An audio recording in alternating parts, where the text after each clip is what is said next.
మన VVIT university absolute discipline, absolute education. Vizianagaram జిల్లా రాజాంకు చెందినటువంటి సతీష్ స్పందన అనే భార్యాభర్తలకు 16 ఏళ్ల కొడుకున్నాడు. అయితే ఈ మధ్యనే 10th క్లాస్ పూర్తి చేసి ఇంట్లోనే ఉంటున్నాడు. ఒక అమ్మాయికి లవ్ లెటర్ రాశాడని చెప్పేసి స్కూల్లో మేనేజ్మెంట్ తల్లిదండ్రులకు చెప్పారు. దాంతో తల్లి మందలించింది. అలాంటి పనులు చెయ్యొద్దు, చెడు స్నేహాలు చెయ్యకు, మంచిగా చదువుకో, బుద్ధిగా ఉండు అని చెప్పినందుకు కక్షగట్టి అత్యంత కిరాతకంగా కన్న తల్లినే చంపేశాడు. ఇంకొక ఫ్రెండ్తో పాటు ఇద్దరు కలిసి ఆమెను చంపారు. తల్లి పక్కనే ఉన్నటువంటి ఒక 2-3 వీధుల అవతల ఉన్నటువంటి వాళ్ళ అమ్మమ్మ ఇంటికి వెళ్ళిందట.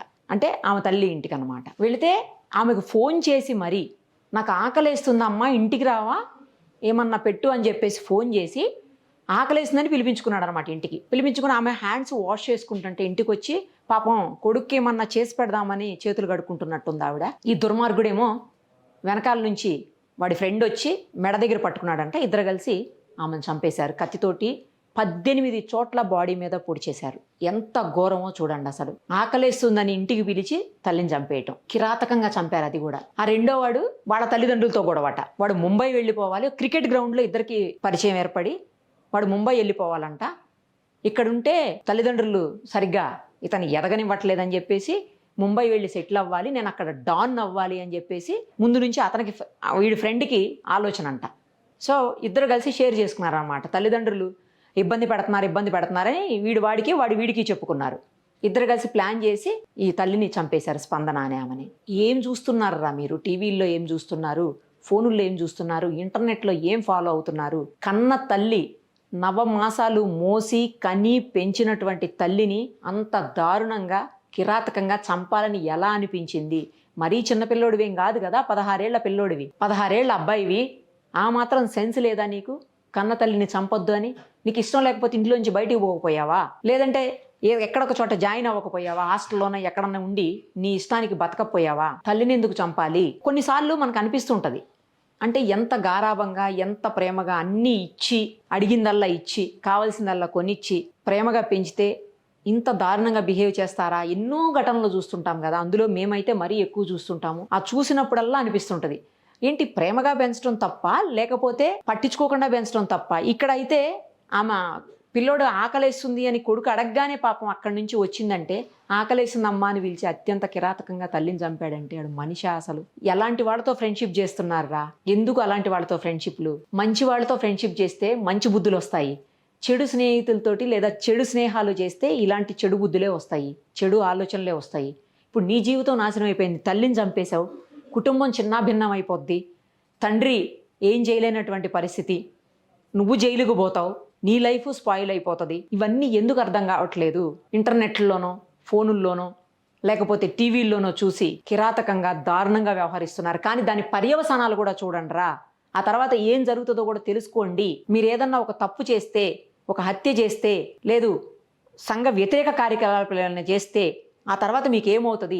సంఘ విద్రోహ చర్యలకు పాల్పడితే ఆ తర్వాత మీ జీవితం ఏమైపోతుంది? దానికి పడేటువంటి శిక్షలేంటి, ఎలాంటి బాధపడాలి, ఎలాంటి బాధలను అనుభవించాలి, ఇవన్నీ కూడా తెలుసుకోండి. ఆ తర్వాత చంపాలా వద్దా, ఇలాంటి పనులు చేయాలా మీకే అర్థమవుతుంది. ఇంకో విషయం ఏంటంటే, సెక్షన్స్, ఈ చట్టాలు, శిక్షలు ఇవన్నీ కూడా అసలు 7th 8th క్లాస్ నుంచే బుక్స్లో కూడా పెడితే బెటర్ ఏమో అనిపిస్తుంది నాకైతే. ఇప్పుడు స్పెషల్గా చట్టాల గురించి తెలియాలన్నా, లేకపోతే ఏదన్నా శిక్షల గురించి తెలియాలన్నా, ఆ పర్యవసానాలు వినాలన్నా, తెలుసుకోవాలన్నా లా చదవటం, ఆ సెక్షన్స్ చదవటం, వాటికి పడేటువంటి శిక్షలు ఏంటి, ఏం చేస్తే ఏం జరుగుతుంది, ఇవన్నీ తెలియాలంటే లా చదవాలి.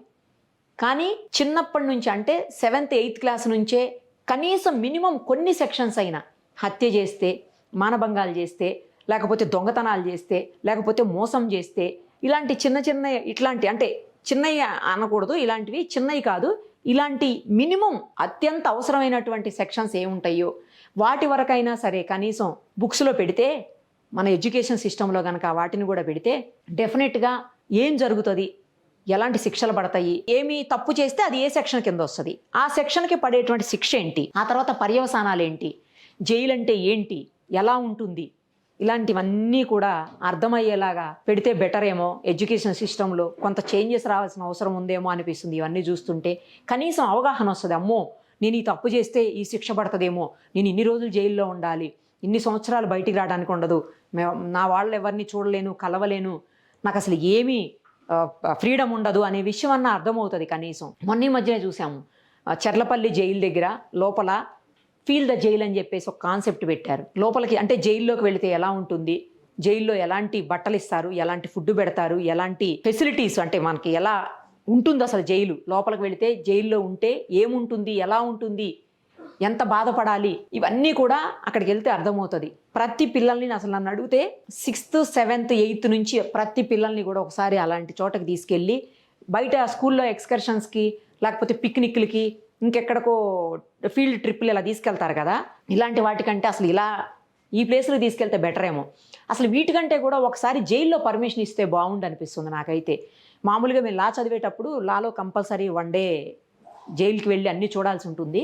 సో అదే టైప్లో ఫీల్డ్ ట్రిప్ లాగా వీళ్ళకి కూడా ఒకసారి జైలుకి తీసుకుపోతే అక్కడ వాళ్ళు ఎంత కష్టపడుతున్నారు, ఎంత ఇబ్బంది పడుతున్నారు, ఎలాంటి తిండి తింటున్నారు, ఎలాగ వాళ్ళని మిస్ అయిపోతున్నారు, ఇవన్నీ కూడా అర్థమవుతాయి. ఒక 1 డే అంతా జైల్లో కూర్చోబెట్టి మొత్తం చూపించాలి. కోర్టులు అంటే ఏంటి, పోలీసులు అంటే ఏంటి, పోలీస్ స్టేషన్లు అంటే ఏంటి, ఇవన్నీ కూడా చూపించాలి. పిల్లలకి చిన్నప్పటి నుంచే అవగాహన పెంచితే బెటర్ ఏమో అనిపిస్తుంది. లేకపోతే 16 ఏళ్ల పిల్లలు, 15 ఏళ్ల పిల్లలు, 14 ఏళ్ల పిల్లలు కూడా ఈ మర్డర్లేంటి, మానభంగాలేంటి, ఏం చేస్తున్నారు, ఏంటి అసలు ఎంత దారుణంగా తయారైందంటే సొసైటీ.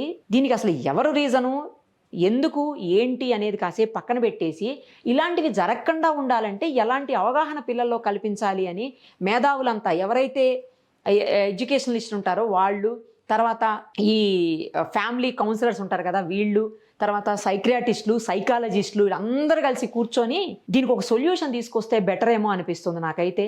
కానీ ఒక్కసారి తప్పు చేసిన తర్వాత ఇంకా వెనక్కైతే తిరిగి చూసుకోలేరు, ఆ తప్పుని సరిదిద్దుకోలేరు. అదొక్కసారి అవగాహన కలిగేలాగా పిల్లల్లో, మనం చాలాసార్లు చెప్తుంటారు ఈ ఫ్యామిలీ కౌన్సిలర్స్ అంతా, పిల్లలతోటి స్పెండ్ చేయండి, పిల్లలతో ఫ్యామిలీ అంతా కలిసి ఉండండి, కలిసి తినండి, కలిసి ఒక రోజన్నా గడపండి, పిల్లల్ని ఔటింగ్ తీసుకెళ్ళండి, పిల్లలతో అన్నీ షేర్ చేయండి, పిల్లలు వచ్చి మనతో షేర్ చేసేలాగా వాళ్ళతో ఉండండి అని చెప్తూ ఉంటారు.